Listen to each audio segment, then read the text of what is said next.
Әңгіменің екінші бөлімі. Ымырт үйірле үйдегі үлкен-кішіге тегіс төсек саламын. Менен өзге жұрттың бәрі күн бата шым батады. Тау-тау боп үйілген майлы ыдыс-аяқтардың ортасында жалғыз қаламын. Көңілімнен жауабы жоқ, сан сұрақ көлденеңдеп кетпейді. Ақ босаға аттаған күні барша жұрттың жас келін атаулыға тілейтін бағыты осы болғаны ма? Өмір бойы күн сайын қайталанып келе беретін осынау бір сарынды жұмыстардан ауыл әйелдері қалай мезі болмайды екен. Бір кездері әжем де, анам да нан жауып, сиыр сауып, бала тауып, күйеуінің бабын жасап, қайын жұртның қас-қабығына қарау үшін жарық дүниеге келгені ме? Оларды бақытсыз деп кім айтты? Мен келін болып түскелі мойнынан аз-кем жүк түскендей боп жүрген абысыным етегіне оратылған жылауық сары қызымен алыса жүріп, есік алдындағы түбінен ернеуіне дейін қара күйе, атам заманғы шойын қазанның астына қыста малдан қалған ескі сабаннан бір құшағын лаулата жағып су ысытып қойды. Шым-шым суға бар ыдысты бір-ақ тоғытып бәрін айнадай ғып жуып, сүртіп, орын-орнына жайғастырып, түннің бір уағында ғана басым жастыққа тиеді. Әке шаңырағында еркін жүрген күндерім есіме түсіп, сағыныштан жүрегім сыздайды. Құс жастыққа бетімді басып, үн-түнсіз көз жасына ерік беремін.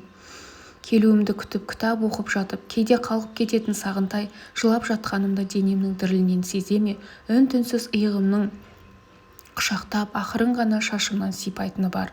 Табиғатынан көп сөйлемейтін ауыр мінезіне салып, жылау себебімді де сұрамайды.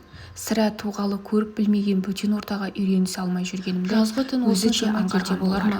Ауылдың тұс-тұсынан бір-біріне үн қосып, тамағы жыртыла бар даусымен айғай салған әтештер сүт бетіндегі кілегейдей тұнып тұрған түнгі тыныштықпен таңғы тәтті ұйқының әп-сәтте айран ботқасын шығарады. Өткенде енем сөз арасында Алла тағала күн сайын өлілер мен тірілердің есебін алып, соған сәйкес таң құлан иектене ерте тұрған жан-жануарлардың бәрінің ырыс-несібесін бөледі екен. Тал түске дейін ұйықтап жатқандар не өлінің, не тірінің есебіне кірмейтін көрінеді деген. Апа, осы үйде өзіңізден ерте оянатын ешкім жоқ. Ұйықтап жатқан балам мен келінім бар еді деп, бізге тиесіліні де бірден ала салмайсыз ба деп күлген Сағынтай әзіл шыны аралас. Үлкен кісінің астарлап жеткізген құлақ қағысын ұқпайтын саңылаусыз білеу емеспін ғой. Сол сәтте-ақ сергек ұйықтап ерте тұру керектігін көңіліме түйгем. Перде саңылауынан себезгілей түскен алагеуім таңғы сәуле алдымен бір қабырғаны тұтас ала ілінген қызыл күрең қолдан тоқылған кілеммен сәлемдеседі. Сосын оның үстіңгі жағындағы қас-қатар жансыз бейнелерді аялайды. Көптен шаң басқан сол суреттерді ерінбей жалықпай орындыққа шығып таяуда ғана сүртіп едім. Сонымды көріп енемнің көңілі бұзылып, бағы ашылмаған анау бейбақты жастай тұңғыш ұлға бергенбіз. Маңдайымызға сыймады ғой. Қайтейін, үйелмелі-сүйелмелі үш қызбен жастай жесір қалды. Бағын байламайық деп төркініне қайтарық. Кенжемізді аяқ астына мәшине басты, ойнап жүрген жерінен. Қос ұлының қайғысына шыдамай көп ұзамай шалым кетті арттарынан. Қаңыраған үйде қаршадай қызбен аңырап мен қалдым.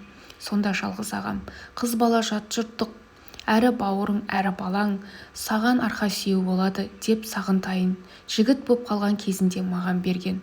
Құдайдан қорқамын, алмаймын дегеніме қарамай деп мен бұрын естімеген бір терең сырдың ұштығын шығарды. Содан бері самсаған суреттерге қараған сайын бойымды беймәлім бір сезім билеп, осы бөлмеде оңаша қалуға дәтім шыдамайды. Өмірден ерте кететіндерін білгендей, ағаш жақтаулы әйнектерден мұңая қарап қалған бейтаныс бейнелер, себеп салдарсыз қайдағы жоқ ырым шығарып жылағаның не? Бағалай білмегенге бақ қонбайды, қуана білмегенге құт қонбайды. Бақыт та құс сияқты. Адам бақыттың бақыт екенін басынан тағы тайған кезде ғана біледі. Бақытың баянды болсын деп тіле, жоқтан өзгеге жаси берме деп мені үнсіз кінәлап тұрғандай. Бала кезімде көз ұйқыға кеткенше, ойдағы қырдағы туыс туған, жақын жуық көршілердің тілеуін тілеп, Құдайға жалбарынатын шешеме күн сайын қайталап неге айта бересің деп күлетін едім. Соңғы кездері мен де түн баласы басым жастыққа тиісімен, я Алла, етегінен ұстап, жер түбінен еріп келген азаматымды аман қыла көр. Келін боп түскен ақ босағамды, тілеуімді тілеп, артта қалған төркінімді көлденең бәле-жаладан сақтай ғой деп күбірлейтін әдет таптым. Қыркүйектің соңғы күндері болса да күн қызуы әлі қайтпаған. Шыжыған күн астында самаурынға сексеуіл жаруда мен үшін бір қиын жұмыс. Бұрын-соңды істеп көрмегенсің. Өйткені біздің жақта сексеуіл өспейді. Әуреленіп жүріп шарбақ сыртына жер тапал, көк есегім байлап үйге қарай келе жатқан көкемізді тап қасыма келгенше аңғармаппын. сырғып мойныма түсе беретін үлбіреген жұп-жұқа ақ жібек орамалымды жөндеп иіліп сәлем еткен болдым. Осы ауылдағы келін-кепшіктердің үлкендерге солай сәлемдесетінін байқап жүргем. Таңғалысын жасыра алмай аз-кем аңтарылып тұрып қалды. Орысы басымдау жақтан келген осы келін қай салт-дәстүрімізді біліп қарқ қылар дерсің деп жүрді ме екен. Әр талы сояудай қалың қастың астындағы қысық көздерінен мейірім төгіле, бақытты бол қарағым деп сүйсінгенін жасыра алмай. Сосын көлеңкеде газет оқып отырған баласына жақтырмай бір қарап, неге отын жармайсың деді де үйге кіріп кетті. Үйленгелі Сағынтай жаныма жақын келіп, бір шаруаға қол ұшын тигізген еместі. Бір-екі рет оңашада әзілмен құлақ қағыс қып өкпемді білдіргем. Қайныларыңды жұмсай берсеші деп қызарақтаған. Жұрттан ұялама. Әу бастан ылдым-жылдым жылпостығы жоқ жігіт қой. Ол әкесінің ескертпесін күтіп отырғандай будыраған газет-журналдарды сыра салып, көйлегін шешті де орнынан атып тұрды. Мәссаған сексеуілді балтаның жүзімен емес, шүйдесімен күйрете соғу керек екен ғой. Ол қас пен көздің арасында бұтақтары тарбиған жуан сексеуілдің тас-талқанын шығарды.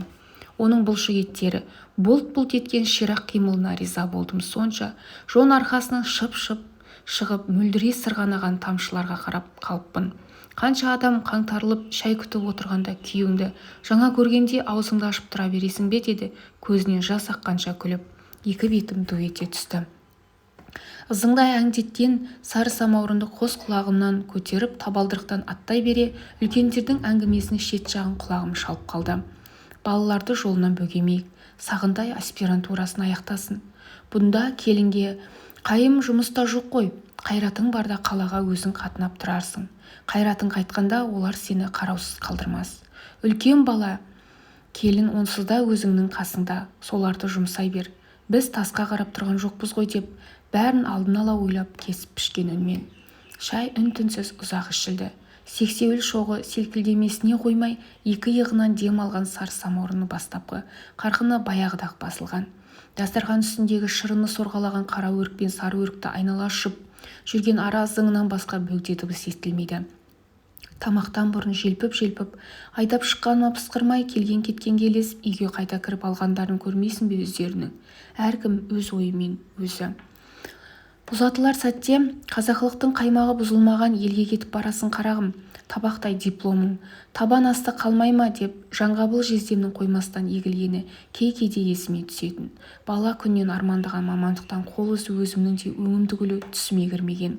Алайда соқталдай ұлдары мен қосағынан айырылған жалғызілікті апаның қас-қабағына қарап жүрген Сағынтайдың халі түсінбейтін бала емеспін ғой. Өткенде екеумізге жұмыс қарастырмақ боп аудан орталығындағы біраз мекемелердің табалдырығын тоздырған. Салы суға кетіп келді. Кім жылы орнынан жылжи қойсын. Кітаппен тәрбиеленген бізде емес, тағдырдың талай-талай төперішін көріп, көп нәрсеге басқаша қарайтын, кең мол тұлғасына сай іс-қимылда кесек, ер мінезді апасы ғана. Ей, балалығың қалмайды екен, жаман бара береді, жақсы пара береді. Мына келімді-кетімді кісілерден қолым босасын араға адам салып, милиция жағынан өзім орын тауып көрермін деген. Оқуға өз күшімізбен түстік. Осы жасқа келгенше біреудің жетелеуімен жүріп көрген жоқпыз. Ал енді қызметке тұру деген біреуге пара беру керек деген сұмдық қой. Екеуміздің де төбе шашымыз тік тұрған. Екеуміз енді санаулы күндерден соң қалаға аттанамыз.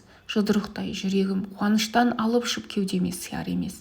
Көкем ұзын мойын, томпақ бүйірлі, күміс құмандағы күрең шайды бояуы солғын тартқанша сораптады.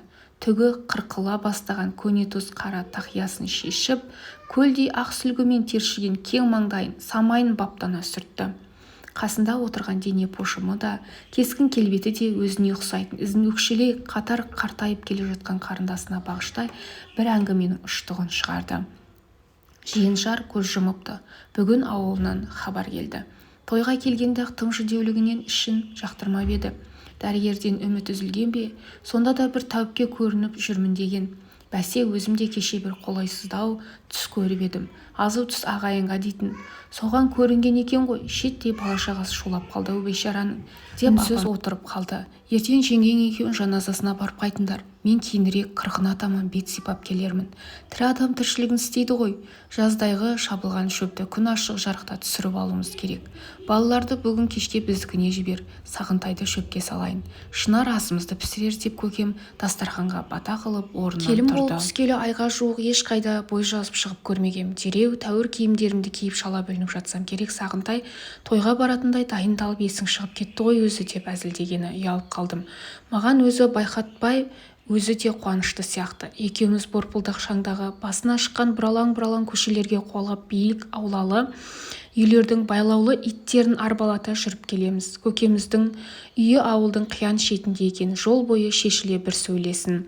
Әкесі сонау жолы соғыстан жарадар болып елге оралғалы бері кіндік қаны тамған майлы көлден қарға адым жер ұзап көрмепті. Құдай қосқан аурушаң, шыңжаулау қосағы, оқудағы балдар келген кеткенде жол бейнетін көріп жүр. Темір жол бойына таянғанымыз дұрыс. Өзіміз де жылдан жылға жасарып келе жатқан жоқпыз. Доғдыру көп үйлерге, үлкен жерге жылжиық деп қыңқылдай бергесін қоныс аударуға лажсыз көнсе керек. Сөйтіп орталықтан ойып тұрып қазір біз тұрып жатқан қора-қопсысы кең еңселі үй-жайды сатып алыпты. Көшіп барғансын табан астынан шет жақтағы бір мекеменің қоймасына күзетші болу бақыты да өзіне бұйырған көрінеді. Қарауылдың шағын үйшігі кемпірі кенже ұлы үшеуіне жетіп жатыр. Бір жағынан ермек қып отырған азын-аулық малын бағуға да қолайлы. Қосымша тиын тебені болса да бар. Ертедегі бай болып барша мұраттарына жеткен кемпірмен шалқысап, Алла тағаланың осы бергеніне шүкіршілік қылып отырған жайлары бар сияқты. Олар бізді шыдамсыздана күтіп есік алдында жүр екен. Байыз тауып үйде отыра алмай, көңілдері алабұртып, бір кіріп бір шығып, бауыр еті баласын, ет жақын туысына беріп, сосын сол жанның көңіліне келер деп еркелете де, емірене де алмай, тек сырттай тілеулес болып жүру қандай қиын еді. Біздің бауырмал қазақтан басқа қай халықта осындай әдет бар екен өзі. Басымдағы ақ орамалымды көшеге шығысымен бүктеп-бүктеп сөмкеме салып алғам. Бұрыннан тартып жүрмегенсін біртүрлі ыңғайсыз сияқты. Үйге таянғансын тартармын деп ойлағам. Олар алдымыздан шыға келгенде жас келіннің үлкендердің алдында жалаңбас жүру ұят болатыны жадымнан шығып кетіпті. Мән беріп жатқан ешкім жоқ. Мәре-сәре. Баяу оттың табына бұлбырай піскен жас еттің хош иісі үйге кіріп келгеннен тәбет шақырады. Біз келеді деп бір семіз туша сойған екен. Әшейінде сабырлы Сағынтай шүйкете ғана анасын қапсыра құшақтап алып, апау бала кезімде күрішті қол диірменге тартып, ұнынан қамыр илейтін едің ғой. Етке соны салшы, Шынар туғалы ондайды көрмепті дейді, балаша еркелеп. Диірменнің өзін музейден ғана көрген маған бәрі қызық. Ортасы пешпен бөлінген аппақ шап-шағын үйдің ішінде басы артық дүние мүлік көзге көрінбейді. Ескі қара теледидар үстіндегі оқыла-оқыла ақжемі шыққан 10 шақты кітап, жаңа келген газет-журналдар көзіме оттай басылды. Сыртқы әлемнен қол үзгендей күй кешіп жүргеннің әсеріме оқу қызығына түсіп кетіппін. Тамақтан соң көкем есек арбасына қамдады. Шөпке мен де барайыншы дедім Сағынтайға. Даусым сондай жалынышты шықты ма қайдан? Көкем киіміңді бүлдіресің ғой деді аз кем ойланып. Жарайды, жүре ғой, таза ауа жұтып қайтарсын. Қайныңның ескі көйлек шалбарын ки дегені, қуанғаннан көкемді құшақтай алыппын. Бәрі ду күлсін. Енді міне байғұс есектің жүгі аздай шөмеле тиеген арбаның артында аяғым салбырап отырғаным. Көкжиекке сіңіп көрінбей кеткен пойыздың соңына қарап жанарымды мұң торлағанын сезіп қойғандай көкем. Сенің мына кескініңді көрсе құдам не дейді? Құда түсе барғамда өз баламнан кем көрмеймін деп уәде беріп ем. Баламды ауыр да лас жұмысқа салып қойыпты деп кейтін шығар деп күлімдеді. Сіздің жақсы адам екеніңізді әкем біледі. Ол кісі адамды тап басып таниды деп айта жаздап келін екенім есіме түсіп дер кезінде тілімді тістей қойдым. Бірақ ішкі қуанышымды ыңылдай салған ән әуенінен сезді-ау деймін.